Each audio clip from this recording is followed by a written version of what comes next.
We're united this evening in this beautiful resort with the opportunity to celebrate our strength as a community, our progress in 2013, and to look forward to our future together. Tonight, you'll hear a lot about innovation and how it will drive us forward. Our hope is that you will walk away tonight thinking of your own innovative ideas and how you will drive them forward to benefit yourself and our community. 2013 has been a great year for the Chamber. We've been through challenges as well as changes this year. However, we've worked hard to make it as seamless and beneficial for our membership as possible. All of you have our utmost appreciation for your continued support and commitment to the Littleton Area Chamber of Commerce, as together we strive to achieve greatness and forward momentum for 2014. As we move in 2014, we embark on new leadership in the Chamber. I wanted to take a moment to thank you all for your faith and support in me personally, as I helped to lead the organization over the last 2 years. While I've been on the board for more than a decade, which means that some have called me now an elder, I learned a lot, and I'm certain I've made mistakes along the way. Through both the successes and the challenges, I've always felt the support of our membership, which truly has meant a lot to me personally, as I'm confident that when I say the Chamber could not have had the success that we've had in 2013 without the support of all of you in this room. Tonight, I extend sincerest gratitude to our generous sponsors, the Omni Mount Washington Resort, and our annual dinner committee, whose contributions have made tonight's event even possible. I hope you enjoy the fantastic dinner we have planned. The keynote speaker will join me in congratulating this year's award recipients and welcoming our incoming president, Greg Allaire. Now I'd like to call up, actually, let's do the Pledge of Allegiance first, if you don't mind. If you could please stand.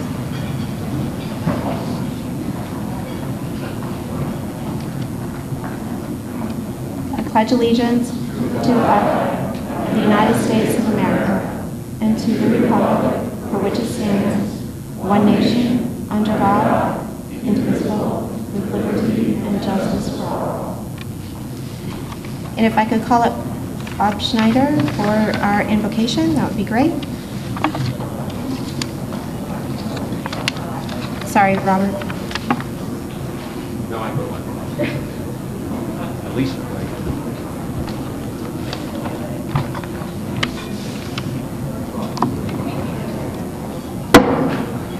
Good evening. You can be seated. You can be seated. She's given me a couple of minutes. You give a pastor 10 minutes, he's going to take all of it, I guarantee it. Well, I want to say that I'm very grateful to have been invited by Alicia and Lauren to deliver tonight's invocation. And I wanted to start by saying how strangely warmed my heart was when I first came into Littleton 3 years ago, and I saw such a vibrant and beautiful downtown and a business area here. There's no doubt that you have paused many a time for invocation, for guidance, for something to lead you in making Littleton such a great area. And it's clear that those invocations weren't like the man who was flying the hot air balloon. You know that? So a gentleman's flying a hot air balloon and he can't figure out where he is, and he's afraid he's going to be late for his engagement when he lands. And so he starts to lower himself down, and he sees a woman down on the ground. He says, "Excuse me, ma'am, can I ask you a question?" And she says, "Sure." He says, "Can you tell me where I am?" The woman responds, "Yes, I can. You're in a hot air balloon about 30 feet off the ground, somewhere between 49 and 50 degrees north latitude and between 59 and 60 degrees east longitude." The man looked at her and said, "You must be an engineer." She says, "Yes, how can you tell?" He says, "Well, everything you've told me is technically correct, but I've no idea what to make of the information you've given me. And in fact, I'm still lost. Frankly, you've been of no help at all, and if anything, you've actually delayed my trip." To which the woman said, "You must be in management." "Yes, I am. How did you know?" Well, she said, you don't know where you are, you don't know where you're going. You've risen to where you are due to a large quantity of hot air. You made a promise you have no idea of how to keep, and you expect other people below you to solve your problems. The fact is, you're exactly where you were when I met you before, but now somehow it's my fault. By the looks of Littleton, you've come together to truly request guidance and help from something that's outside of yourselves. You focus on a real goal, a mission, and it's very clearly stated on the website. The Chamber's mission is to build the economy and to support its members. And yet it goes on to actually even state a vision. And I love the vision. Littleton, the ideal place in northern New England to live, work, learn, play, and to retire. Now that's a great vision. And yet I've also heard some people say that that vision is too much of an ideal, that you can never realize that. How can you bring in more businesses, more industry, and still maintain the beauty and the peace of an area like this? How can you pay for good schools for kids and families and yet still afford the services that retirees care about? How can anyone stay in business and provide products at a price that the community can afford? And I like your answer. Innovate. Innovate. Think outside the box. Don't be tied down or weighed down by things that you've done before, the old ways. Innovation calls one to let go of some things. It calls for thinking outside the box, trying something new. You know, I had the privilege of being part of a national effort to innovate. From the Vietnam War, the United States Air Force realized that a lot of airplanes were being shot down and they were very vulnerable to missiles and they were losing a lot of pilots. There was a national call to innovate, and the first company that did this was a company called Lockheed Skunk Works. Lockheed developed the stealth fighter. I don't know if you've seen this one that's black and it's all these flat panels, it's a crazy looking thing. A lot of people said that it couldn't be done. I was actually asked to go brief a select few Congress people in the dome of the Capitol to try and convince them that it is possible to have a more survivable aircraft and that they ought to appropriate the money for it. And a lot of technical innovations came about. Today, those stealth innovations are in almost every new weapon system that the military has. And yet I'm going to tell you what the #1 innovation was that I learned. It wasn't the computer design tools. It wasn't the complex radio-absorbing structures and materials on the airplanes. It wasn't the sophisticated avionics system that made this brick fly. What it was an honest appeal for guidance and help outside of oneself. The men and women of Lockheed were a team, actually more like a family. It wasn't about me, it wasn't about you, it was about the mission and the purpose, and mostly about the pilot. The innovation was a steady focus on the ideal, and for that, a willingness to really work together, to listen to each other, to share across disciplines, to respect each other, and to hold nothing from each other in the attempt to realize the goal. And yes, a willingness also to compromise. The ideal to make the F-117 undetectable wasn't realizable. What it became was survivable. And that saved the taxpayers money, and that made it highly effective. If I had to state in just one word, I'd say that the innovation was love for one another. Love came through to meet the purpose and realize the true ideal. Sacrificial love, not just for me and my business, but about the whole, about a community. And so tonight I call upon that invocation, that innovation, for us all gathered here. I call on love, which I mean and I call God. The kind of love that can move mountains, that grows a business sector while also providing hundreds of lit jack-o'-lanterns in a river. Pianos on sidewalks, adornment on lampposts, that's conscious of the environment, that sponsors parades, fun nights out on the town, and business after-hours gatherings. I want to invoke among all of us tonight about sacrificial love. Love that thinks beyond itself, thinks outside the box, and has the guts to come together and try something new together. May this love be the continued guiding principle that the Littleton Area Chamber of Commerce turns to. And that, like Lockheed Skunk Works, you'll continue to do the impossible as part of a community, as a family, and having a heck of a good time at it. And so it is with that love, the love that I've learned from a man named Jesus, that I call upon us tonight to invoke that as our innovation going forward in 2014. And all God's people, I hope, say amen. Amen. Thank you.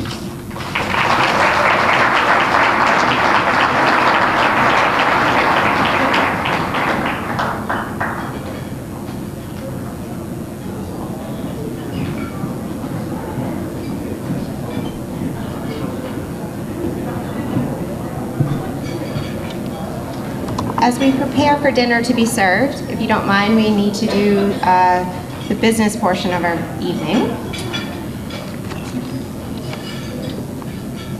We're going to start with the election of the officers for 2014. As I say your name, if you could please stand. Greg Allaire, President.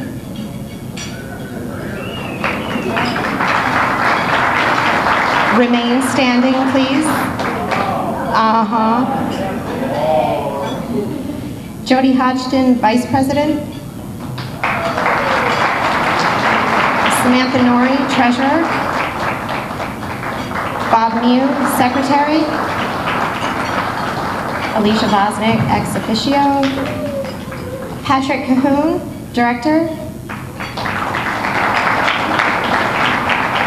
Jeff Cousins, Director. Stacy Dahl, Director. Matthew Keating, Director. Ed King, Director. Amy LaSalle, Director. Ryan Russo, Director. Bill Sanders, Director. Ed Chinchilla, Director. And Connie Ward, Director.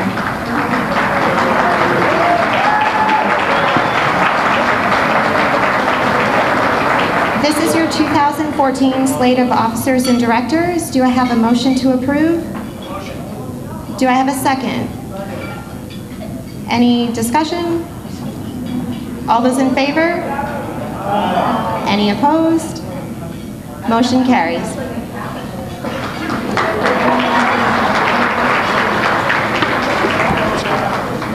In your program, you will see the 2014 projected budget.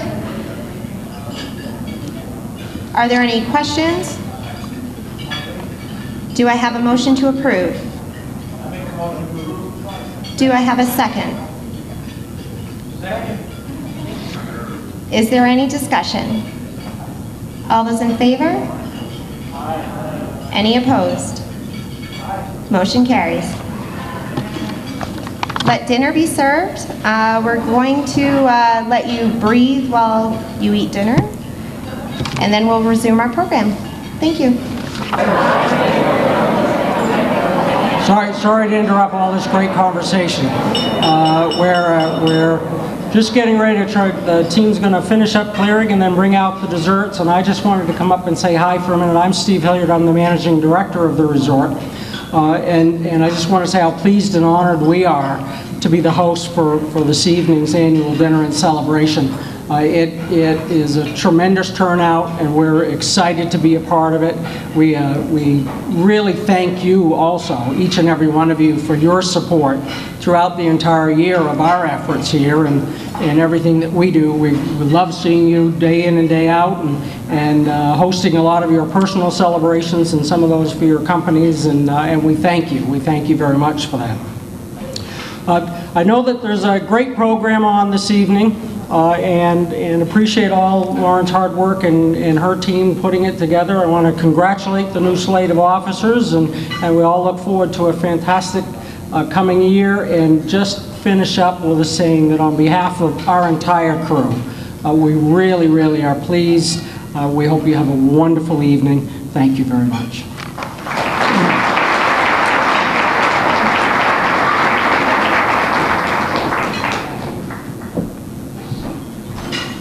Good evening,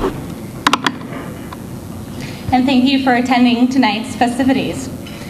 I am Lauren Anderson, Executive Director of the Littleton Area Chamber of Commerce, and I wonder if I might pose to you all a disagreement I recently had with Leonardo da Vinci. See, the quotes of high-achieving individuals surround me in my office at the Chamber. I use them for guidance and for motivation. I heard a quote from Leonardo recently. I scribbled it down, tacked it up, and went back to hounding our wonderful chamber members for their dues. While writing this speech, I looked to the likes of Churchill, LePay, Einstein, Twain, and Sagan for brilliance. Then I looked back to Leonardo, and I felt compelled to disagree with him. He said, "There are three classes of people: those who see when they are shown, and those who do not see." I pose a revision to Leonardo da Vinci, and I realize how fortunate it is for me that he is not present to defend himself tonight. I refuse to accept that there exists an entire group of people who do not see. Not when right now this room is being shared by a concentration of those who see so clearly and do not need to be shown a thing. I guess when you get right down to it, there are two types of people. There is a world of innovators, and then there are the rest, those for whom we all innovate. This evening is made up of the finest innovators in the Littleton area. We are the ones who work tirelessly for the residents and tourists who come from near and far to enjoy the fruits of our labor. While we are on the subject of innovators, I would be remiss if I did not draw a local connection. During the second half of the 20th century and the beginning of the 20th century, the United States experienced changes of every kind as a result of efforts toward innovation. The invention of the first commercially practical incandescent light bulb, the first practical fixed-wing aircraft, and the first practical dance for jazz music, the Charleston. During this time of light, of flight, and of fun, Edward and Benjamin Kilburn were hard at work. They were in Littleton, New Hampshire, developing their stereograph business. Beginning with 16 employees, turning out 60 pictures a day, through the tradition of North Country innovation, the Kilburn brothers had 52 employees by 1860 and turned out 3,000 stereographs daily. The technology evolved through further innovations into the Viewmaster after World War II. Then, by December of 2009, James Cameron, through his own innovations, introduced the world to the stereograph's most recent iteration. He called it Avatar, and it grossed just shy of $3 billion. So it was by the light of Thomas Edison's bulbs, running off his direct current electricity, that 3D images became 3D worlds. Had we all remained in the dark, none of this would have been possible. Edison said, "Discontent is the first necessity of progress." Now please don't get me wrong. I have no wish for active discontent while we are all dressed up so nicely. However, while we feast and share stories within this historic resort, let us also discuss the necessity for progress.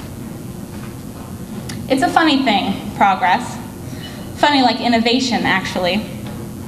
People throughout history have doubted it, feared it, even laughed at it. but only at first. Edison said, "Vision without execution is hallucination." In 1900, on the soft sands of Kitty Hawk, North Carolina, stood two bicycle salesmen.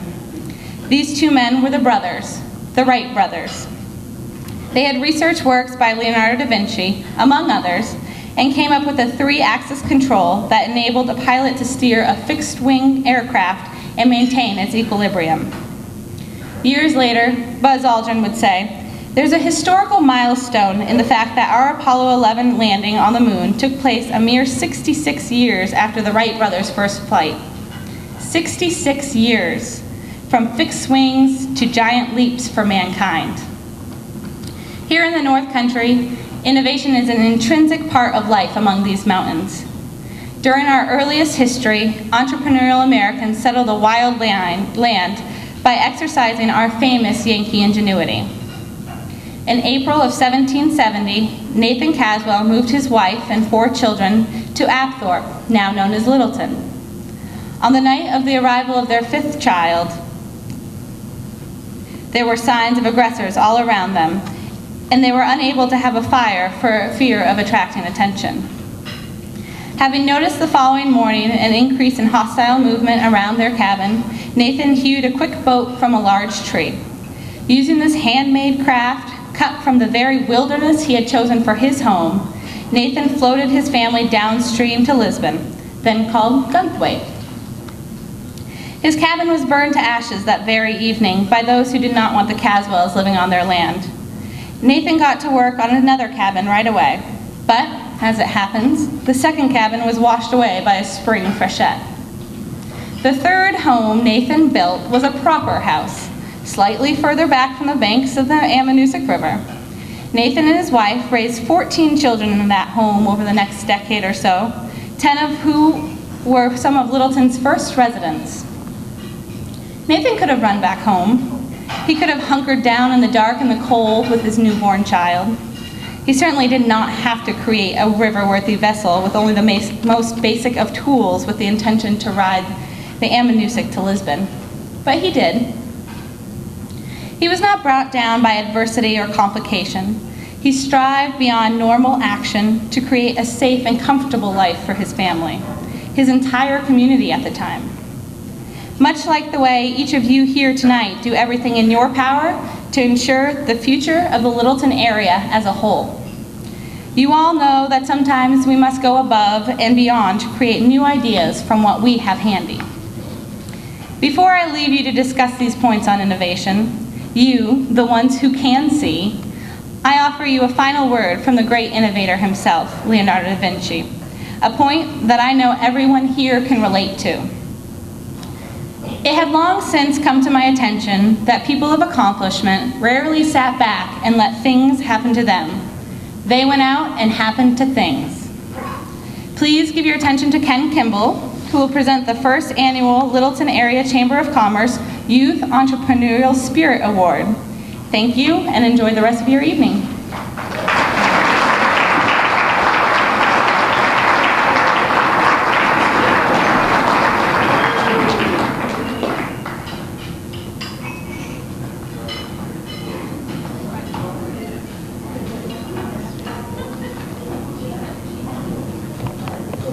Thank you, Lauren.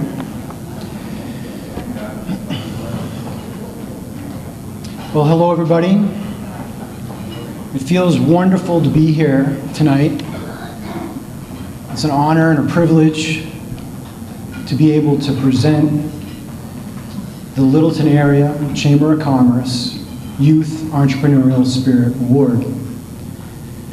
And I'm authentically thrilled to be able to talk to you about this year's recipient of the award, my good friend, Kyle Scott. Because I believe that he is a perfect illustration of what it is to have an entrepreneurial spirit.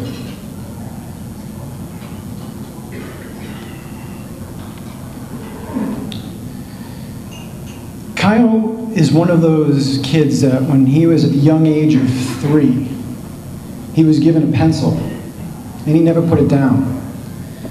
he would constantly draw and work really hard at being the best cartoonist and illustrator that he can be. And because of all of his hard work and dedication to his art, he's been able to experience some wonderful opportunities. He's been able to develop logos and various branding for companies. He's been able to create wonderful animations, and most of all, and I think one of the reasons why we're really recognizing him tonight is because of his business that he started this summer. He started his own caricature company in Littleton, which means for events like this or other local events, he would draw cartoons of the guests, creating both a product that creates laughter as well as entertainment for all who enjoy being mesmerized and hypnotized by an artist drawing a likeness right in front of your eyes.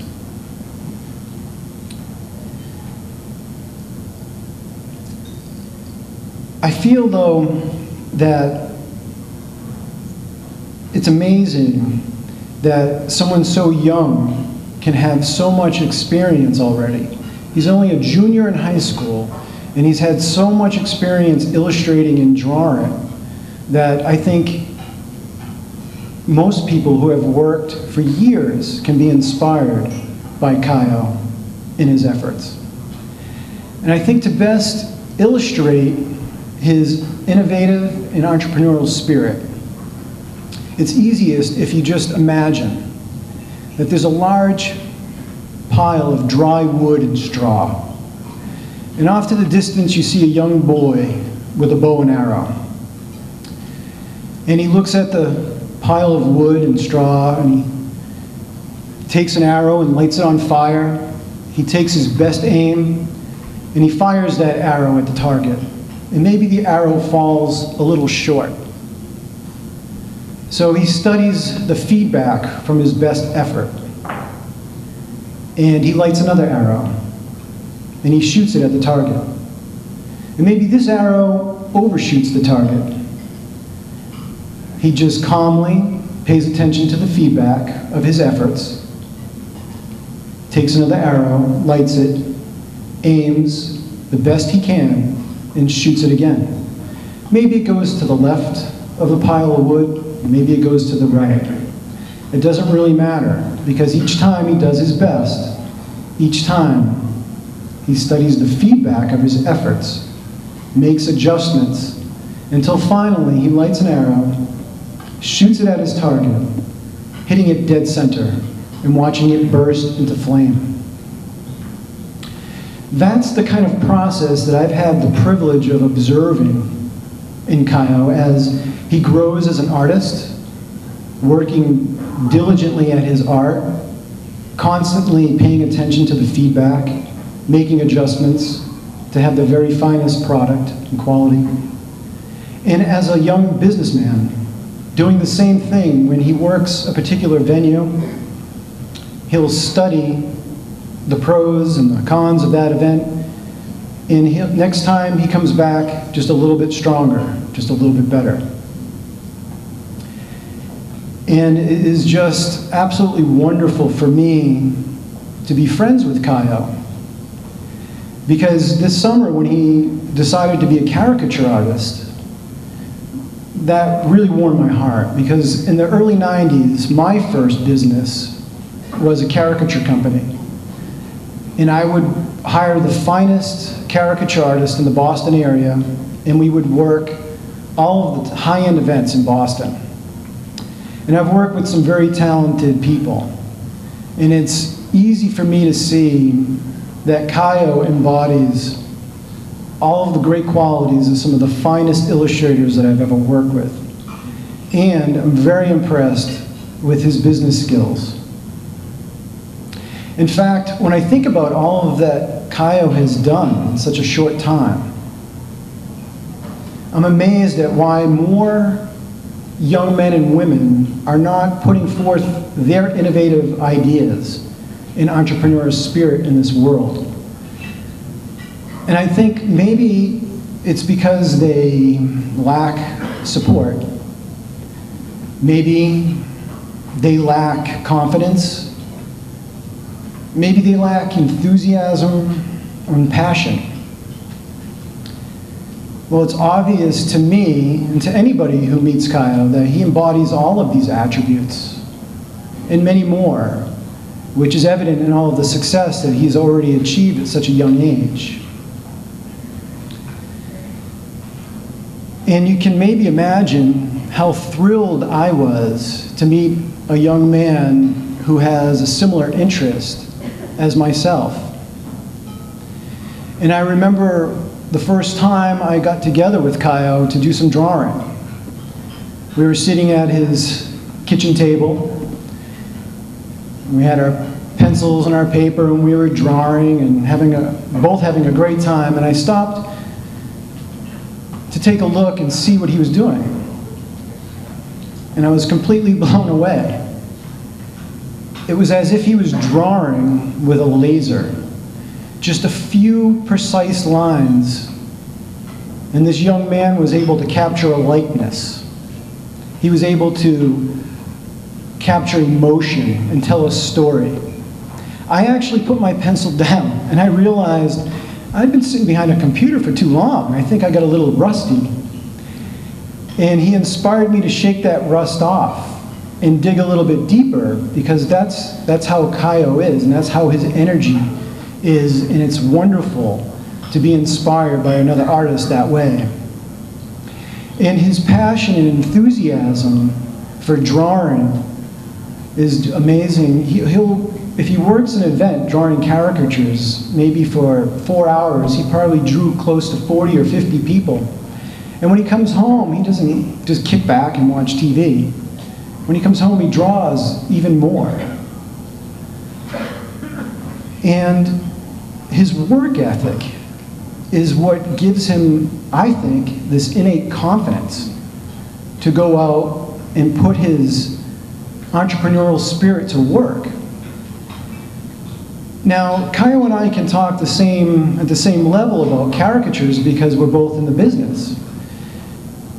And I don't know if people know exactly how challenging that is to draw caricatures in public. It's one thing to be in your comfortable home, drawing and maybe throwing away a few that don't look right at first and erasing a lot and, eventually inking something that looks beautiful. But to draw a live caricature in front of the person that wants the caricature with dozens of people watching you, sometimes even heckling you, takes a tremendous amount of confidence. And it really is quite amazing for me to recognize that he has that confidence because he has that work ethic, which is really quite inspiring. And as much as the work ethic and the passion and enthusiasm and the confidence that he has something else going for him. He has the support of his family.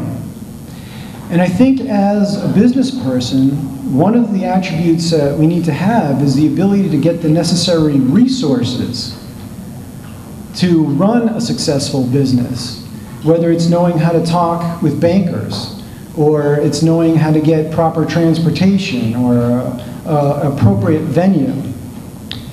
And Kaio has the support of a loving family. His mother, Kim DeLutis, his father, John Scott, and his sister, Marion Scott, all support Kaio 100%. And it's really quite amazing.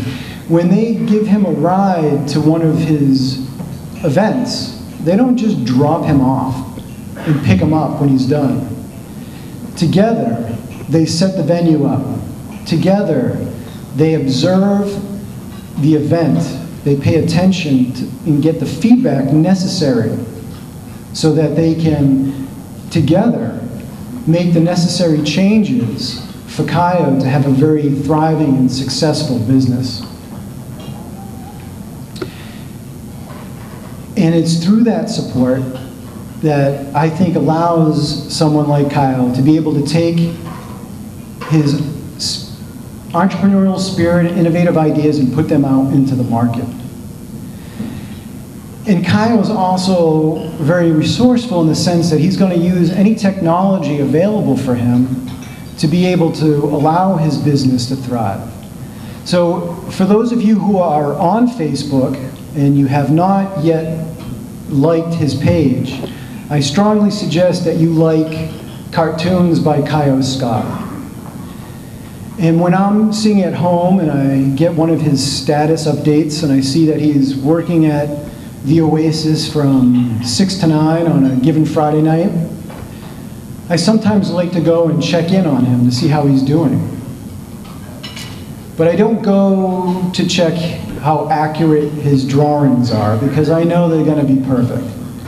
I don't go to look and see if he's well dressed and professional and that his displays clearly illustrate and explain why he's there and what he's doing, because usually it's always quite tight.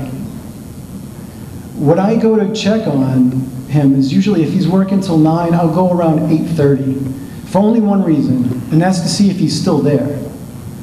I've hired many artists over the years, and when it slows down, they want to pack up and take off. And it's important to be a skilled business person to have consistency. But what's challenging is when you're required to be very creative, you also need to spend most of your time outside of the box. So to have both these attributes of extreme creativity and consistency, it's quite impressive. And what's nice again about his supportive family is when you go there, they're not, they help him set up, not because he needs his hand held or anything, but again, it's because they're studying the business. And you won't find them looking at their clock wondering when it's time to pack up and leave. They're leaning forward, his mother and father looking and studying and constantly thinking of innovative ways to improve Kayo's business.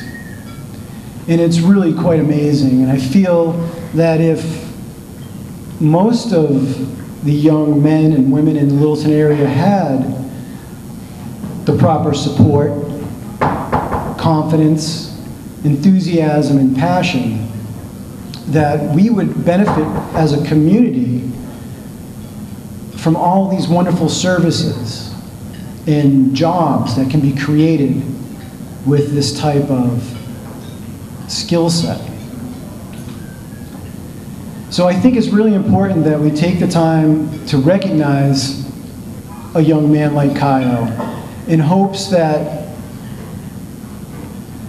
other youths can be inspired to move forward with their ideas into the world, gaining the proper business experience necessary to move our community into the future.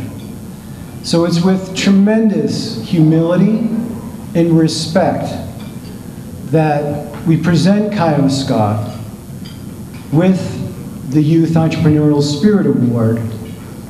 And I am so happy that someone who started off as my student became my peer. And I enjoy bouncing business ideas and creative ideas back and forth with Kyle. And I'm sure all of you would too if you get an opportunity to meet this amazing young man. So Kyle, it's with tremendous respect.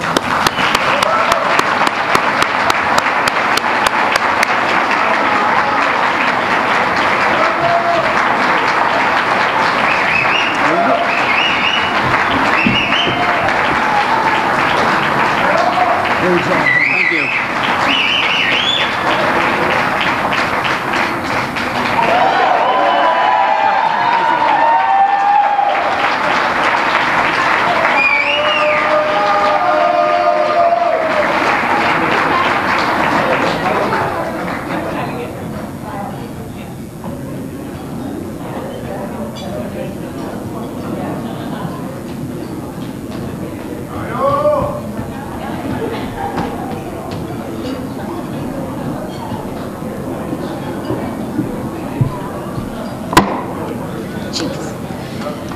We can now have Harvey Black come up for the Student of the Year Award.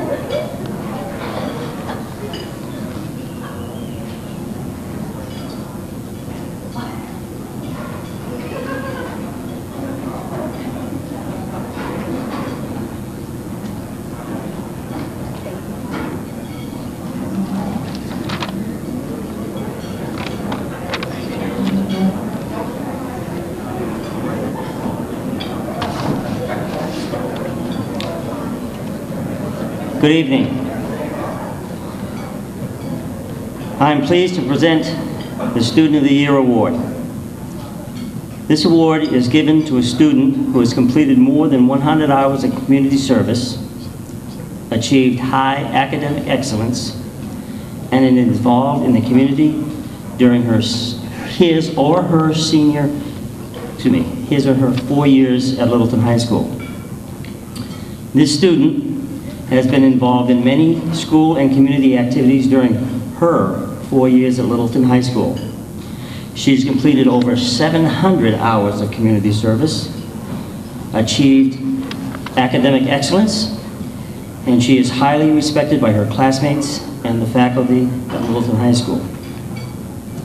She is a very kind, generous, and thoughtful person. This student was chosen by the business leaders in Littleton community for her involvement in the school and the community service. A partial list of her academic achievements and achievements in the community are: she has completed over 700 hours community service, maintained an A or A+ average in all her academic classes. She was a member of the National Honor Society in her junior and senior year and is president this current year. She has been a class officer for 4 years. She has been a student council representative as her freshman year and the student council secretary in her sophomore, junior, and senior years.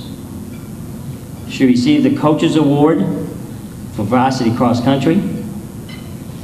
She is a member of the Youth Advisory Board for the Washington Summit on Environment. She is also an active member of the Drama Club and has acted in several plays over the last 3 years. As you can see, we are extremely proud and honored to present this year's Student Achievement Award to Serena Annan.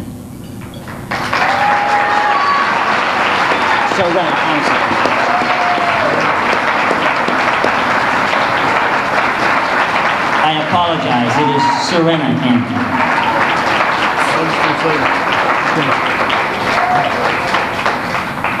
So I just have a short message for you, Serena, and all of you, please feel free to listen in. But congratulations, you are so deserving of this award, and I really want to thank you for being such a positive role model that you are, and thank you for everything you've done and continue to do for the senior class of 2014. Everything you do in school and to the greater community. You are so deserving of this. Congratulations.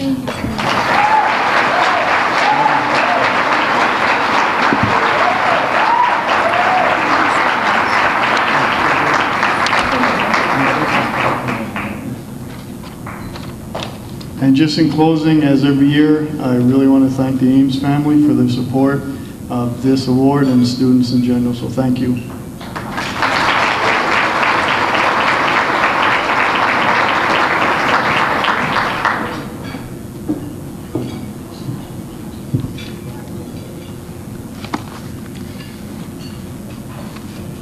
As you know, we just elected a new slate of officers for the Littleton Area Chamber of Commerce Board of Directors. However, I would like to take a minute to recognize the retiring Board of Directors. This year, we have retiring John Hennessy. If you could please stand. Trevor Howard, Aaron James, Chris Knapp,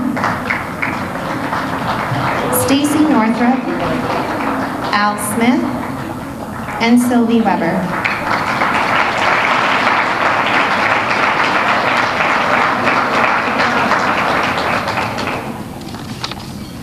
Also every year, the president has an opportunity to give the President's Award. This year's President's Award goes to a person who grew up in Old Town, Maine. She attended college in Illinois and began her career in Massachusetts. While traveling, she found Littleton. It reminded her of Old Town, Maine, a classic, beautiful, historic, and friendly town. She enjoyed it so much that in 1994, she made it her home.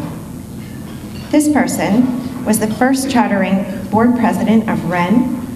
In 1999, she served as the interim director of the Littleton Main Street, Inc. She also is the person who hosted and coordinated the unveiling of 4 potential sculpture designs for the community of Littleton, which resulted in the choosing of Pollyanna by an overwhelming popular vote held at the Opera House. In 2002, she was chosen as the director of Pollyanna of Littleton, New Hampshire, Inc., and coordinated the unveiling celebration of the Pollyanna sculpture. This unveiling brought a tremendous amount of positive television, radio, and print coverage to Littleton. For many years, Karen's main interest has been to promote and benefit Littleton. Karen isn't strictly the director of Pollyanna, she lives it. She brings the positive and be glad spirit of Pollyanna to life. Her cheerful and optimistic outlook is her trademark. No one is more persistent in getting a mission done, and no one is more genuinely joyful in giving thanks and credit to others. She has been the driving force to make Littleton behave and be known as the glad community. Because of this drive, many local initiatives, citizens, and organizations have embraced the spirit of Pollyanna and have begun to drive it as well. Some have incorporated Pollyanna into their logos, or even just simply using it as a tagline, such as "Be glad, make music." She seldom, if ever, says no to a request for assistance, and she gets many. She has been an extremely long-time volunteer of the Chamber, and she is always there to volunteer, support, and cheer others on. Karen Kazarian's unfailing optimism, gladness, old-fashioned courtesy, and spirit of volunteerism is widely known at the Chamber, in Littleton, and beyond. It's with great pleasure that I present this year's President's Award to Karen Kazarian.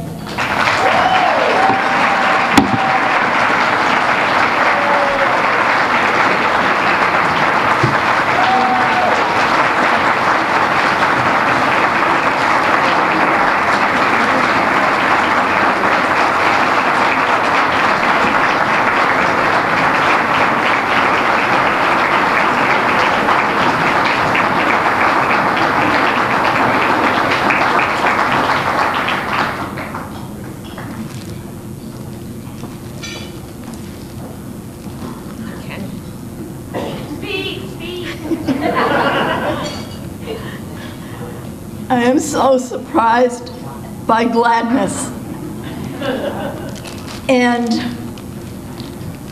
Littleton has been very welcoming to me, and Littleton is a very welcoming community. Oh my. I look at all of you, and I have learned and grown to love Littleton in the sense that every generation and every decade and every day there is wonderful contribution to the community by many individuals that lasts a long time. If I had my other gladdest wish in the moment, I would like to speak with each of you individually and thank you.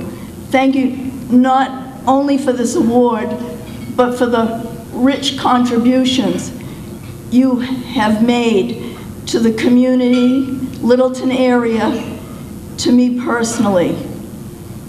I want to also say a personal word at this time. My most recent decade has been promoting Pollyanna, so I would like to thank Pollyanna of Littleton, New Hampshire for that tremendous opportunity of gladness.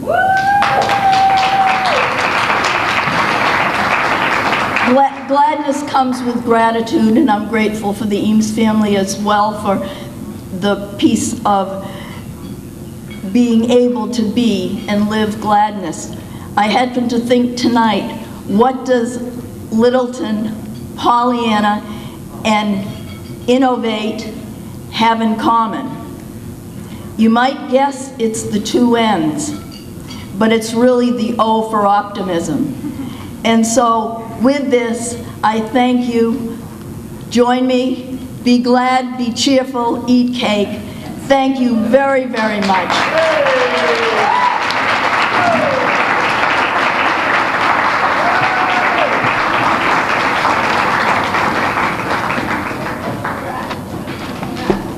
If I can now ask Bill Malakas to come up for this year's Citizen of the Year Award.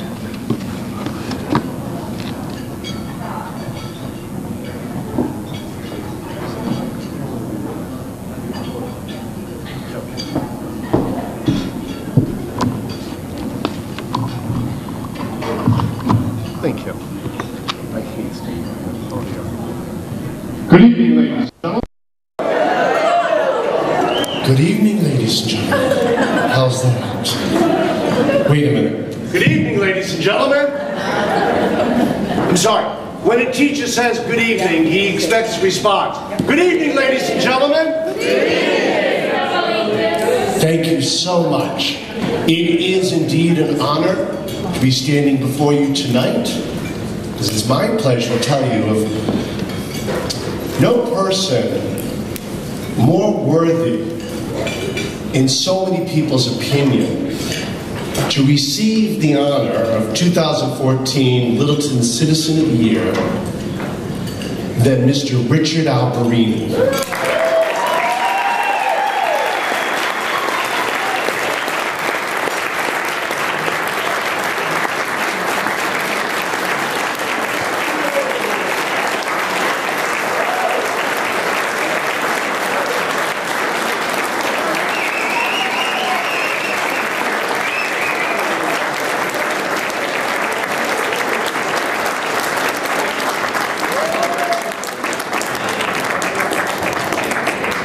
When I spoke with Lauren and said, Lauren, oh, Richard, this is going to be way too long. You better have a seat. I haven't got a lot to say, because Lauren said, oh, you know, Bill, you'll have about 2-3 minutes.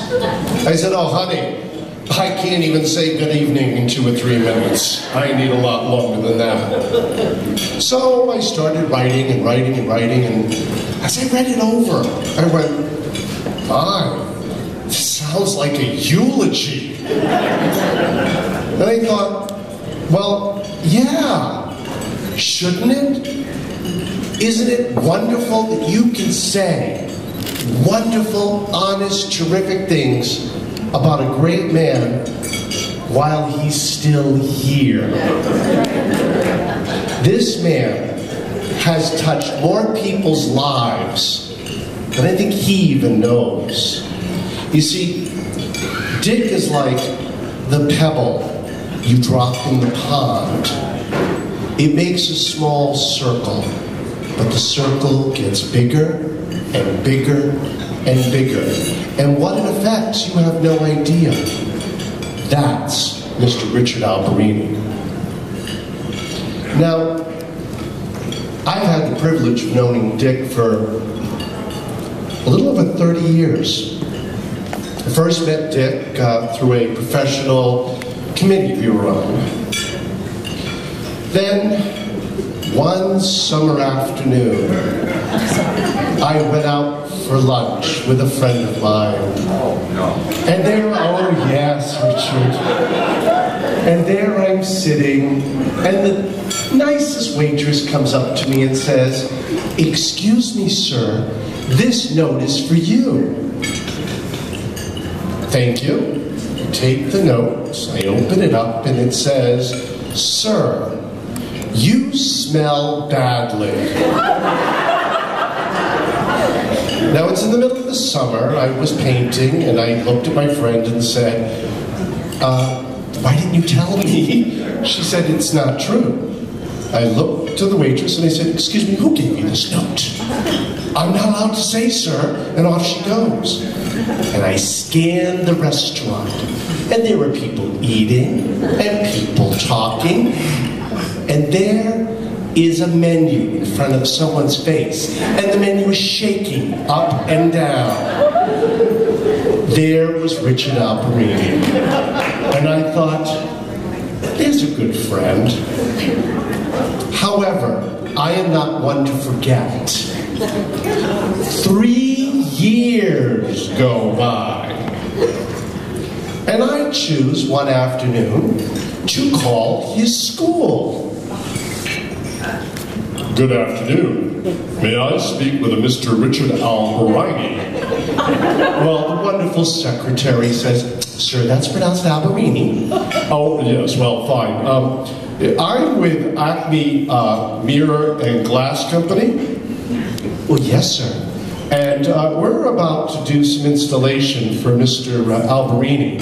So, could you please ask him, does he want the rose-colored or the smoky blue mirror installed in his bedroom ceiling?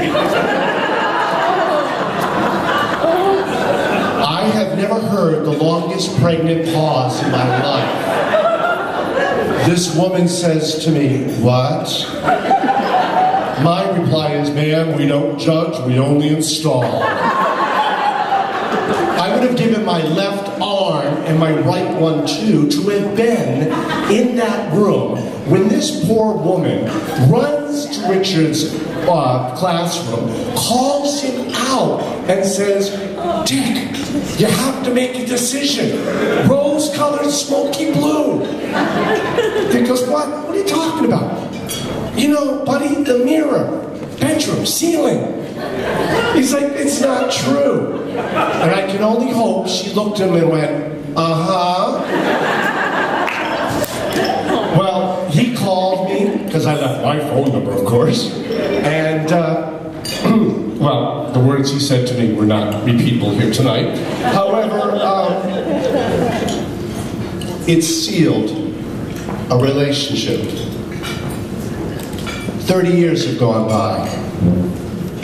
And this relationship that started as an acquaintance turned into a friendship. This friendship turned into my best friend and my family. If you have ever had the honor of being adopted by the Alperini family, you are very lucky. And I have told him this many times. If I had the ability to choose my brother, I would choose Dick Alperini. Hands down. So,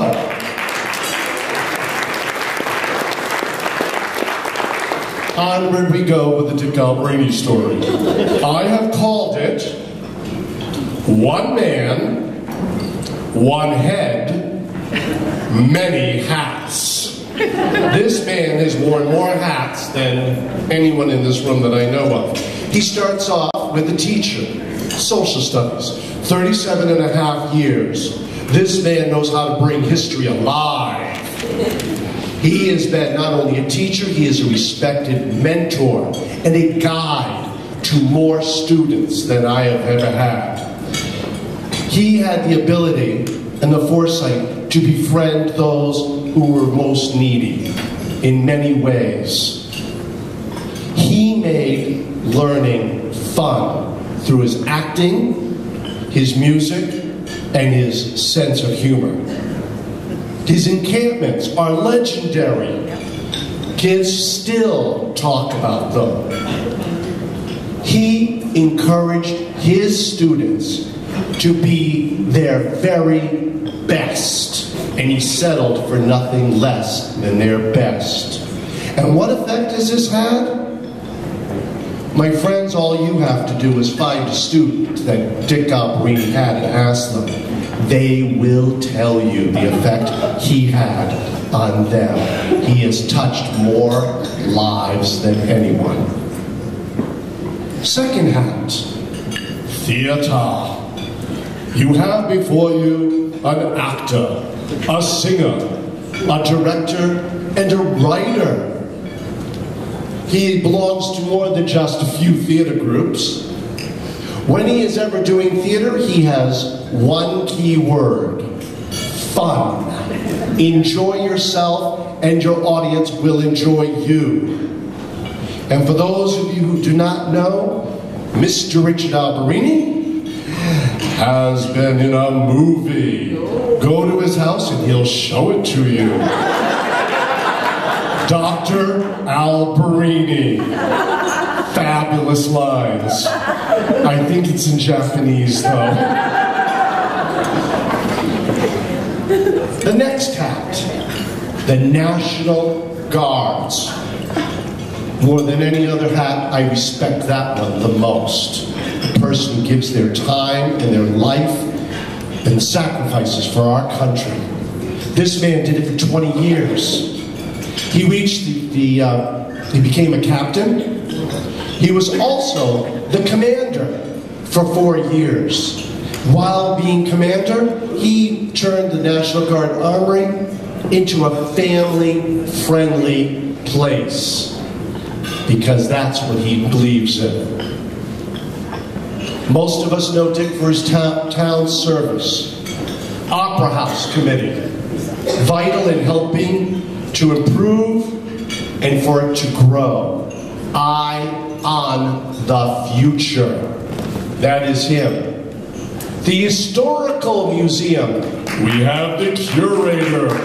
You want to go visit the museum? The man has the keys. He has made it accessible to so many and up to date. He started the Junior Historical Society. This prepares young people to be the future. Take those future reins. Okay? We're going to be moving on, people. You better be sure you have people behind you to take over. He does. Victorian Christmas. He helped people know, appreciate, and most importantly, spend their money on Main Street. Because he knows Littleton Main Street has so much to offer. He also helped entertain people by getting dressed up, and we would go sing. Well, Dick would go singing, I just hang around. Cemetery walks. If you've had the privilege of watching us go through the cemetery walks, literally bringing history of Littleton to life. And Littleton has a rich history, filled with brilliant, innovative people. His talent of being an organist, churches, weddings, memorials, the River Glen, Littleton Senior Center, and when people are in hospice care, the Littleton Hospital, giving them the final comfort. His most cherished hat: husband,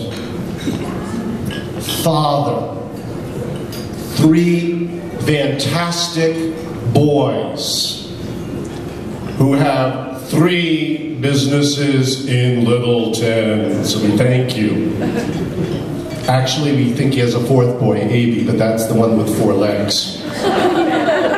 Grandfather to 6. So we are blessed, my friends, to have Richard Alberini as an integral part of this community, a great community. So we thank you, Richard. No matter what hat you are wearing, my friend, we take our hat off to you. So, join me in a toast to Mr. Richard Alberini. Thank you, Dick, for loving Littleton. Here, here.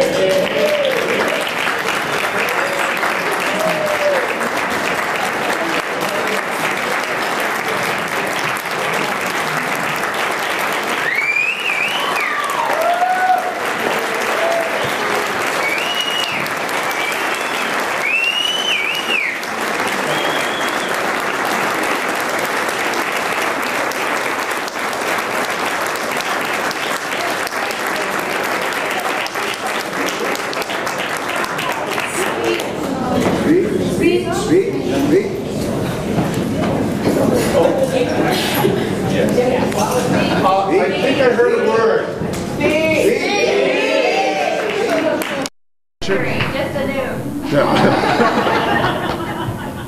Well, some of you have heard that I can't talk a hungry dog off of a meat wagon, but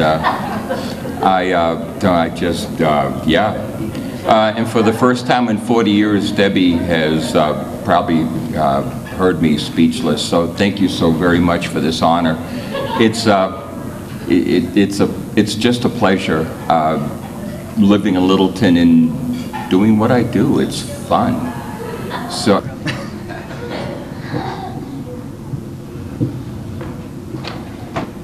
I just want you all to know that Rob is colorblind. The Speedo I had on was yellow, not pink. Travis's was pink. Appreciate it, everybody being here tonight. Lauren had 45 minutes for me to talk, but now, because everybody took so much time, I'm down to like 2. So,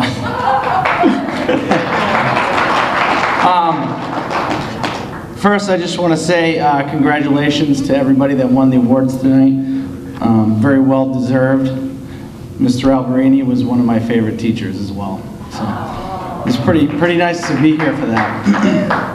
I want to say thanks to the nominating committee for putting a great team together for this year for the board of directors. But I also want to say thanks to the past people that I work with. I'm going to really miss you guys. You're a great asset to the team, but like every team goes on, you need new people to fill the roles, and I think we're going to have a great team this year.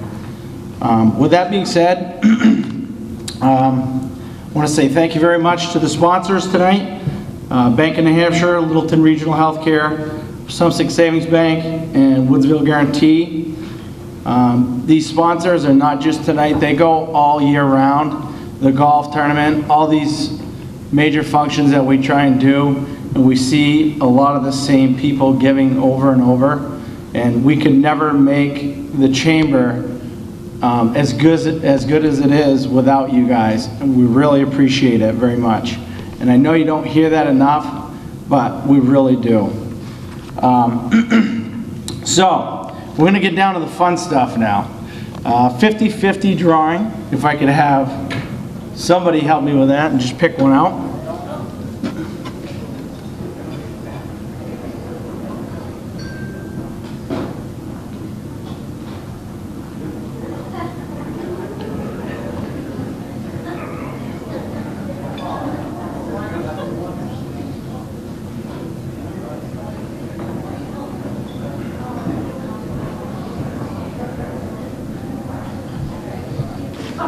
Can you tell us the first time I've been on stage since the 4th grade spelling bee when Trevor Hart and I were fighting over tennis? Was it 2 N's or 1 S or 2 S's and 1 N? We went back and forth. But anyway, so I believe we have $455 here. And the number is 572965. 572965. Please be my wife. Okay, I'll be here. Rob, all right! Woo! Nobody?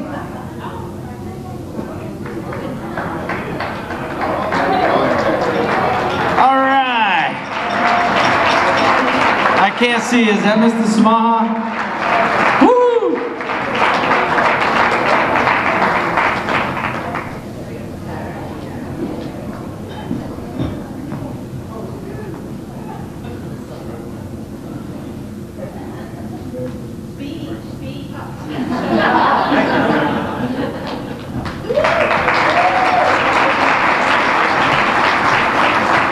Boy, there was two of the most untrusted professions shaking hands. A lawyer and a car salesman. Whew. I tell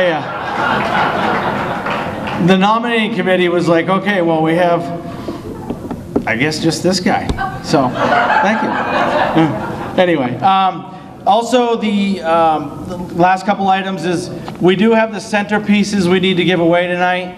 So if you kept your brochure here, anybody that has a red dot on the back of theirs, they are to take those home. Please don't be my wife. I'm just kidding. So congratulations to those people.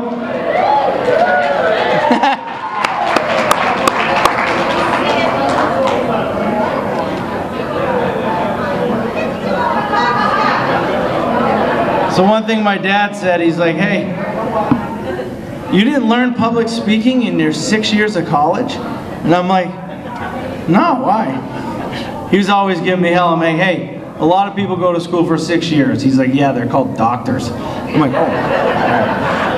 No, just kidding. And so, anyway, I want to thank you all again for a great evening. Thanks to the Mount Washington and all the sponsors again. I also want to just thank Ronnie Lister and Abel Toll and my general manager Dwayne for allowing me the time that it takes to help with the organization, because we all know it takes a lot of time, but I love the town of Littleton. So I was born and raised, and take some pride in trying to do my part.